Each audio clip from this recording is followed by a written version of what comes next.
Sur le plan opérationnel, en matière de la gestion de crise, que vous soyez dirigeant, que vous soyez DAF, DRH, directeur des achats de la supply chain, etc., on a pas mal d'enseignements. Déjà, aujourd'hui, je pense qu'il y a une chose qui est positive, c'est que l'entreprise manque aux 7 millions de salariés qui aujourd'hui ne travaillent plus. Ça veut dire que l'entreprise peut se réaffirmer, elle a cette opportunité de se réassurer en tant que corps social. Deuxième chose, bien évidemment, crise veut dire cellule de crise. Grande entreprise ou pas, tout le monde doit avoir monté sa cellule de crise. C'est là où on essaye d'avoir une vision 360 de tous les problèmes. Je dis toujours, dans les cellules de crise ou dans les cellules stratégiques, le niveau hiérarchique compte beaucoup moins que le niveau de compétence. Et donc, ayez ça en tête. Il faut faire un 360 des compétences autour de vous.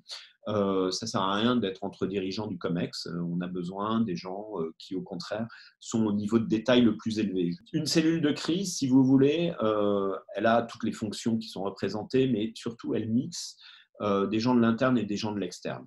On a besoin d'avoir des conseils. Parallèlement, on monte une cellule stratégique.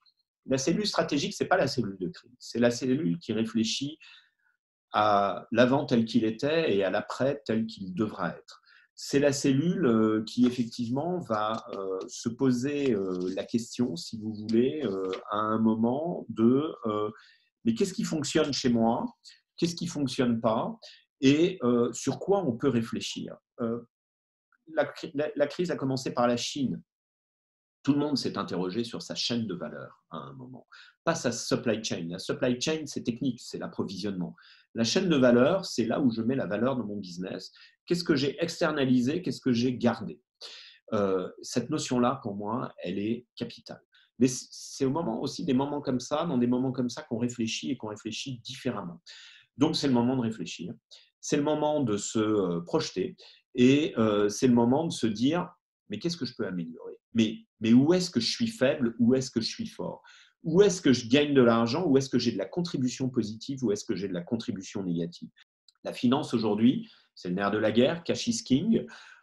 C'est en fonction de notre capacité à avoir de la trésorerie et à en générer qu'on va pouvoir faire le dos rond et passer cette crise.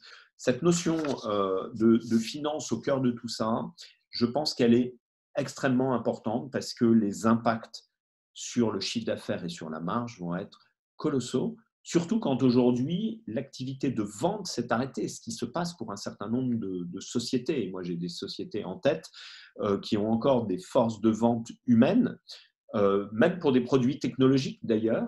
Aujourd'hui, il n'y a plus de vente. Alors, ça signifie que l'inertie du paquebot fait qu'elles font toujours du chiffre d'affaires, celui qu'elles avaient engrangé avant. Mais comme ce chiffre d'affaires que vous vendez, il a un effet sur les 6 à 9 mois, ça veut dire qu'il va y avoir des répercussions. Et puis, sur la supply chain, bien évidemment, sur les moyens, sur la reprise de l'activité, sur le côté industriel, extrêmement important de pouvoir réfléchir à cette chaîne de valeur et de pouvoir anticiper le moment où mes approvisionnements vont revenir pour que je puisse être en état de produire. Et comment on fait quand on n'a pas la date? On essaye de prévoir et on repousse de 15 jours en 15 jours comme le gouvernement le fait. Donc, il faut simuler ces plans de reprise et autant que faire se peut, il faut éviter d'arrêter de travailler. Moi, je suis plutôt pour qu'une activité reprise, même minimale, puisse continuer à exister pour faire des roulements entre les différents salariés, tout en respectant bien évidemment l'ensemble des mesures sanitaires.